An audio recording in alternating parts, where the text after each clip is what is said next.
And we are actually having kind of an interesting leak coming out for the new set of Allegiances of Ravnica Allegiances. That's the name of the set.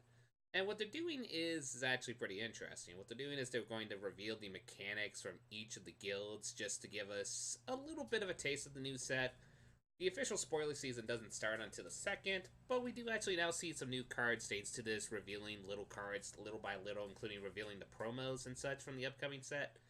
So, with that, let's actually get on to look at getting some first impression on some of the cards they revealed. First up, Gate Colossus, an 8 mana 8/8. It's an artifact creature construct. This spell costs 1 less to cast for each gate you control. Gate Colossus can't be blocked by creatures with power 2 or less. Whenever a gate enters the battlefield under your control, you may put Gate Colossus from your graveyard on top of your library. Honestly, this is. Well, first of all, this art and all this is actually going to be the Magic League promo, I believe. This is an alternate art, I believe. Don't quote me on that.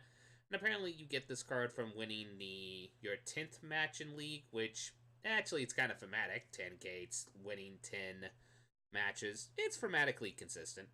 As for the card itself, I think it will be a fine draft card at the very least, especially with just the fact that you might be able to get some gates relatively easy if you pick this up relatively early and then just get this to down to 4 mana.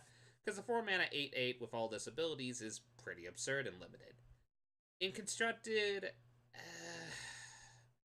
there is one gimmick deck I kind of want to do that's in the Simic route of a Securitas Root and the instant spell we're going to talk about pretty soon, and just try to get a lot of gates out relatively early and hopefully ramp up to Gate Colossus and other spells that rely on gate synergies. That's a deck that I have in the back of my mind, but overall, I think in Constructed, this card is not that great. It's not horrible, but I don't think it's that great.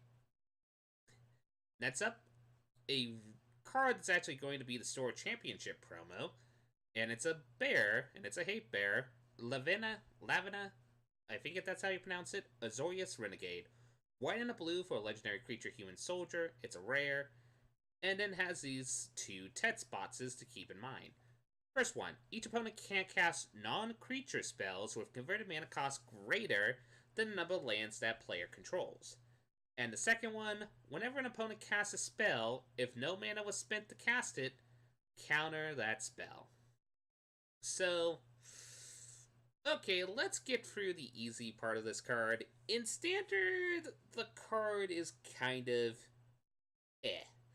I mean, it's one of those cards where I think if there are cards to help you that does make this card functional, especially if your local meta is kind of like more like treasure ramp, because we do have a lot of mana rock accelerations or even enchantment acceleration ramp decks. So the factor that that first clause could help you counter that type of deck archetype if that's popular within your local meta, or maybe even something that's going to be more supported within the upcoming set. So maybe having this hate bear is functional.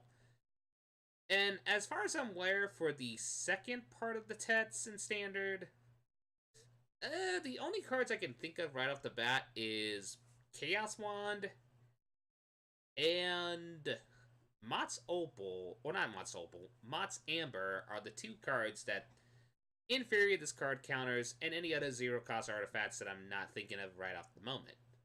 So in Standard, unless we see some new cards that does encourage more of a non-rand, kind of like using mana rocks type of ramp style deck, the card in itself will just be, it'll be nice to have, but it's not amazing. Now, the power of this card actually comes with the factor that when you go into more older internal formats is when the card's power level honestly becomes ridiculously absurd. Let's actually just go from Standard to Modern. In Modern, this targets a lot of things. It's a human, so it can be just put right and put into the human stack, or maybe even make a human control deck. And just those spells counter a lot of things. It counters hollow ones. It counters bedroom levelers. It counters a lot of cards that people try to cast for reduced costs, even though the converted mana cost is a lot more higher. And this even just flat out hates Cheerio style decks since you can't cast zero cost spells that are popular in Modern, such as Ornithopter, or just a variety of mana cheap mana rocks that you kind of see at zero mana cost.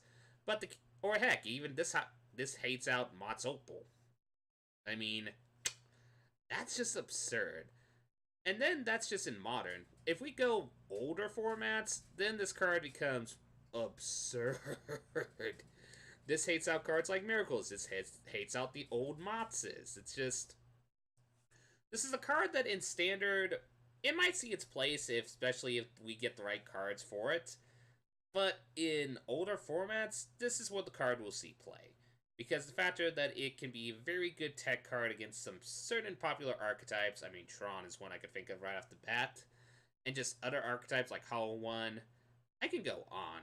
This card is a really good rare from this set. I think it will see play in Eternal formats. I mean, this card's already $12. Granted, it's the promo version, so keep that in mind. But still, I think it's a really good bear that the set provided us. As for Commander, you'll probably put it in your Commander deck, but I will be surprised if you put it in as a Commander. Next up, not really an exciting card. It's Rafter Demon, 2 black and a red for a 4/2 with the Spectacle, which is actually something is interesting. Spectacle for a free black and a red, so more expensive. But what is Spectacle? Spectacle is the new mechanic that Rakdos has, and it's the one that actually got revealed today with the reveal mechanic each day of the week kind of scenario. Which essentially says you may cast this spell for its Spectacle cost rather than its mana cost if an opponent lost life this turn. So, as you know in Magic, there's a variety of ways that opponents can lose life. They could either do it from burn-based damage spell, it could be combat damage, it could also just be effects that creatures have. There's a lot of ways for opponents to lose life, and if you do that, then you can pay this for this Spectacle cost. Now, why would you want to pay more expensive for a 4/2 for Spectacle? Well, it's because the Enter the Battlefield ability, where it enters the battlefield, if it's a Spectacle cost was paid, each opponent discards a card. Honestly, it's a common. It's more draft fodder than anything else. You probably will put this in as a potential top end to an aggro-based deck, but I would be surprised. I don't think this will see constructed play at all. It's more just there for draft fodder if you need like a 23rd card, because, yeah, it's pretty much a 23rd card. Art, though, is pretty creepy. I'll say that. Now, a card that's more interesting that is with the Spectacle mechanic that we've been seeing with Rakdos is Ritz Made Reveler. It's a 2-mana 2/2, so a bear, with a Spectacle cost of 2 black and a red. So now you're asking with the Spectacle mechanic in general, why would we spend 4 mana for a 2/2? Well, it's because of the ability here, which is when Ritz Made Reveler enters the battlefield, discard a card, and draw a card. However, if the Spectacle cost was paid, instead discard your hand, then draw 3 cards. This card's just really, really good rare. I mean, at worst, it's a 2-mana 2/2 that you can just play on turn 2, cycle a card in from your hand, and then just get a new card from your library? That's actually not bad, especially if you're trying to like dig for burn spells or maybe even dig for more kind of like aggro based mechanics that most Breed Lactos is pretty much known for. And if it's late game and you don't really need to play it as a bear, well, if you deal damage, then you can just use it as a way to refill your hand. This is actually a really good Rakdos card, and it's actually one of the more fascinating Spectacle cards that they revealed. It's kind of nice to see how Spectacle in general, it's not more of, hey, let's make our spells cheaper if we decide to deal damage to the opponent. It's like, okay, if you deal damage to the opponent, as long as you're willing to spend more mana, you get actually a pretty cool ability. Which I kind of like to see these type of cards. Like, even the draft fodder, like Rafter Demon, I still like the fact that they're approaching this level of design rather than just going into the realm of, oh hey, let's make this more cheaper if you're able to deal damage and then go over curve and such. So it's nice to see that design. Next up, we got the promo revealed for the, I believe this is the Draft Weekend promo if I recall correctly, and it's Simic Ascendancy. Green and a blue, so Simic colors, for an enchantment that has the ability of 1 green and a blue as an activated ability to put a 1/1 counter on target creature you control. And then whenever 1 or more +1/+1 counters are put on a creature you control, put that many growth counters on Simic Ascendancy. At the beginning of your upkeep, if Simic Ascendancy has 20 or more growth counters on it, you win the game. Honestly, this is more a very gimmicky alternate win condition type card. I can see some people trying it in standard Merfolk just to see if it works.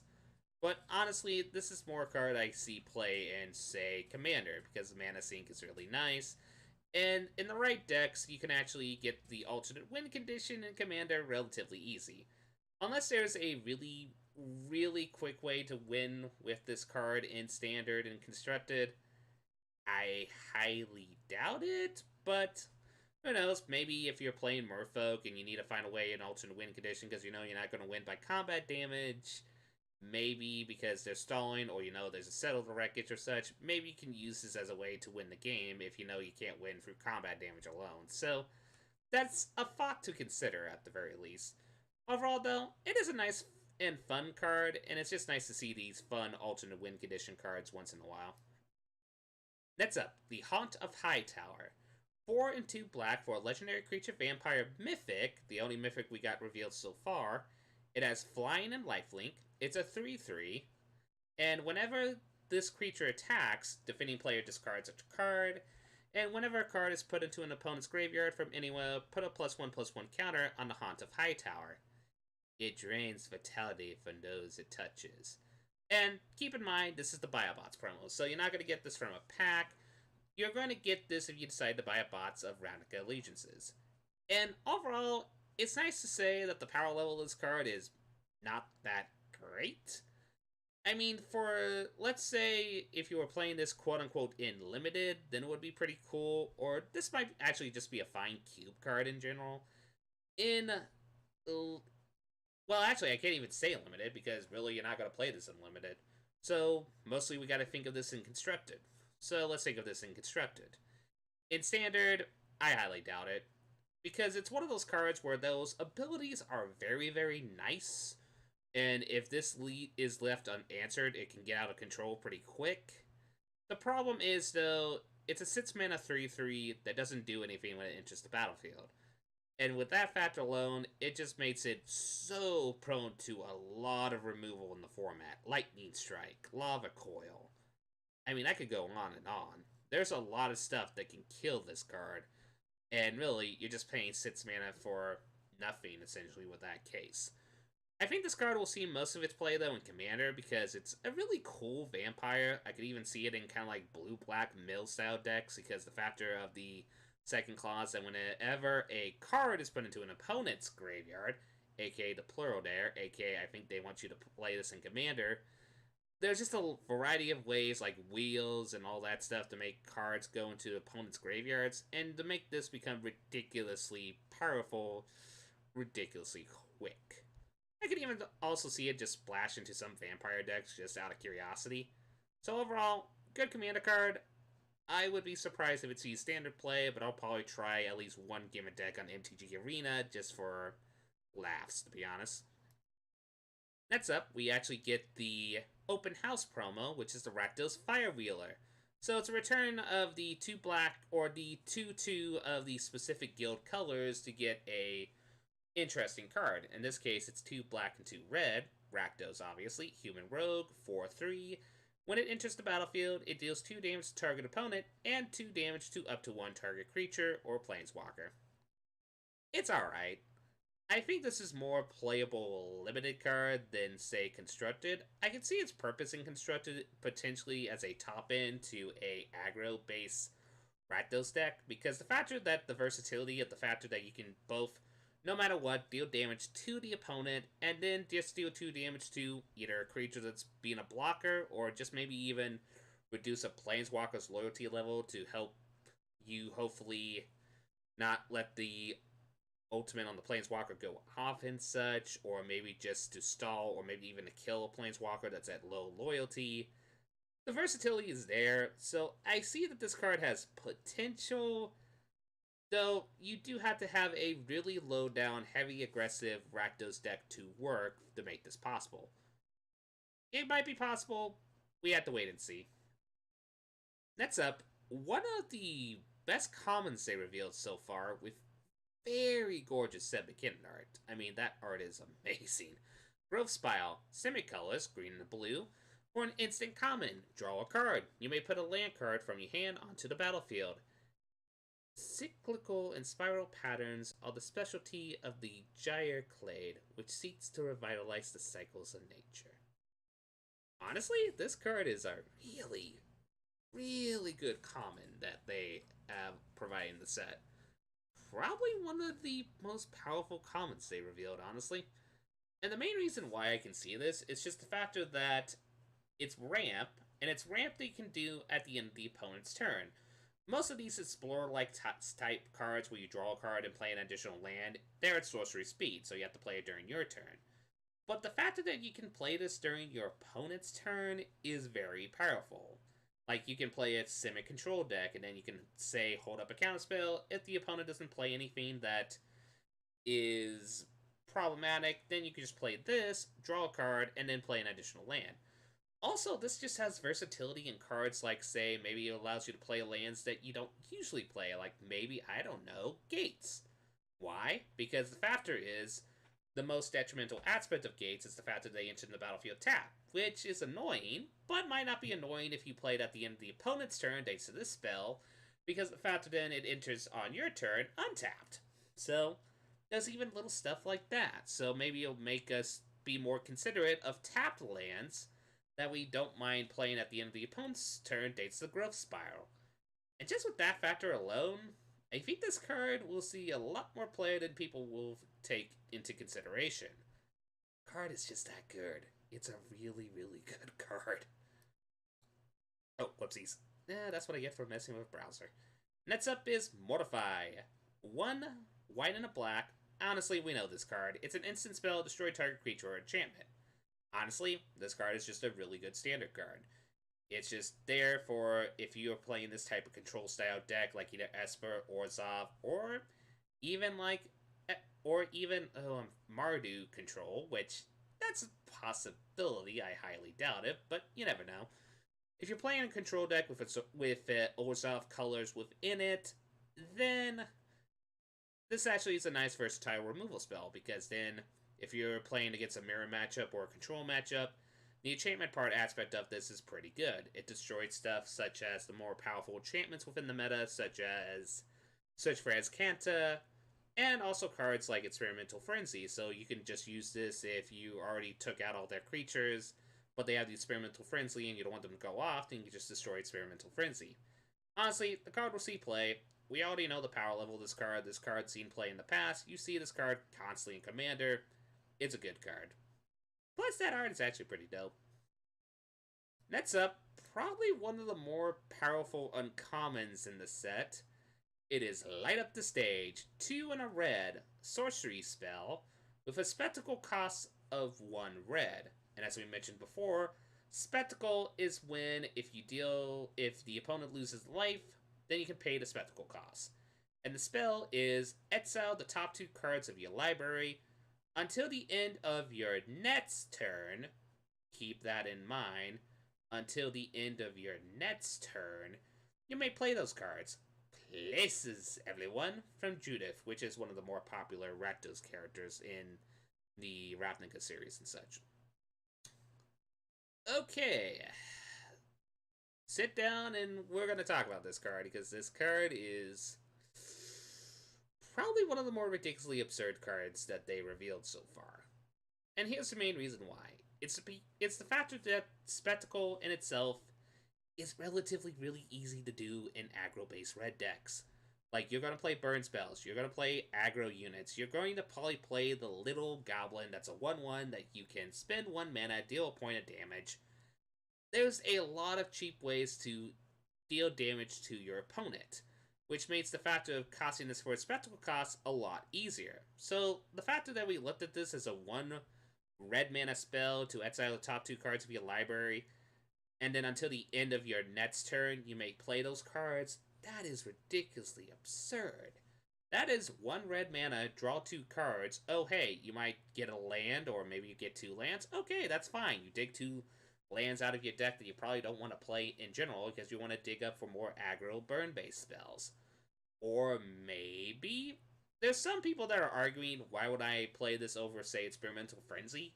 And honestly, I think this is a card that actually complements Experimental Frenzy more than you think, because you could actually use this as a way to, if you see this card on the top of your library, thanks to Experimental Frenzy, and play it, then all it is, it's just an insurance policy. It's like, let's say you have those spells on hold, and then if your Experimental Frenzy doesn't go off, then you can use those spells that you exile to play on your next turn and maybe go off a little more. I can also see the C play in Storm style decks, like Thousand Year Storm decks, because the factor that you can use these spells to maybe generate more spells, and then maybe if you storm with this, and you get a lot of cards in exile, then you could use those spells to storm off with those spells next turn. It's just, I could keep going and going. I'm just gonna say this. This card will see play. It's a 1 mana draw 2 cards, and you probably are either going to play if you have the mana during your turn, or you're going to play next turn.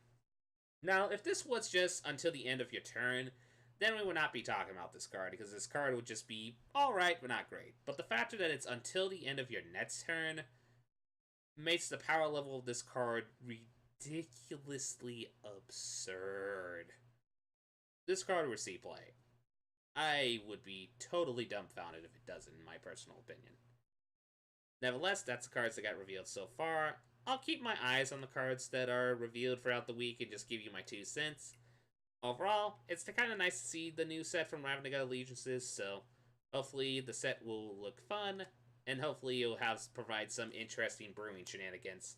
Anyway, this is LedDev, signing out.